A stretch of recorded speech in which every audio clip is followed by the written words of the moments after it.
તો સ્થાનિક સ્વરાજ્યની ચૂંટણીમાં અમદાવાદના ખાડિયા વિસ્તારમાં પાકિસ્તાનના મુદ્દે રાજકીય મામલો ગરમાયો હતો। ભાજપ નેતા ભૂષણ ભટ્ટના નિવેદન પર પ્રતિક્રિયા આપતા કોંગ્રેસ નેતા ગ્યાસુદ્દીન શેખે ભાજપ પર આકરા પ્રહાર કર્યા। તેમણે કહ્યું કે જ્યારે રોડ રસ્તા અને ડ્રેનેજની સુવિધાની વાત કરવાની હોય ત્યારે ભાજપ પાકિસ્તાનનો મુદ્દો લાવે છે। તો ભૂષણ ભટ્ટે રાજનીતિ ગરમાતા પ્રતિક્રિયા આપી। તેમણે કહ્યું કે પાકિસ્તાનનું નામ આવે એટલે કોંગ્રેસના પેટમાં તેલ રેડાય છે।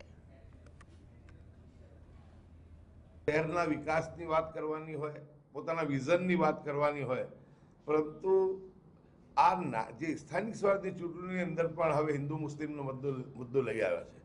આપ સમજી શકો છો કે હિન્દુ મુસ્લિમનો મુદ્દો આટલી નાની ચૂંટણીની અંદર બી લઈ આવ્યા હોય તો એમનો કેટલો હારનો ભય હશે। દરિયાપુરની 4 સીટ, શાહપુરની 4 સીટ એટલે 12 સીટ ભારતીય જનતા પાર્ટી હારવા જઈ રહી છે। કીધું હતું કે અશાંત વિસ્તાર ધારાનો અમલ થાય, કડકપણે અમલ થાય, પણ એમના પેટમાં આજે તેલ રેડાવ્યું છે। કોંગ્રેસ, સમગ્ર કોંગ્રેસ પાર્ટીનું પેટમાં તેલ રેડાવ્યું છે। 426ની આ ચૂંટણીની અંદર પણ ભારતીય જનતા પાર્ટી ને ખાડિયા વોર્ડની અંદર એકતા અને અખંડિતતાથી આ 4 બેઠકો ભારતીય જનતા પાર્ટી જીતવાની નિશ્ચિત છે।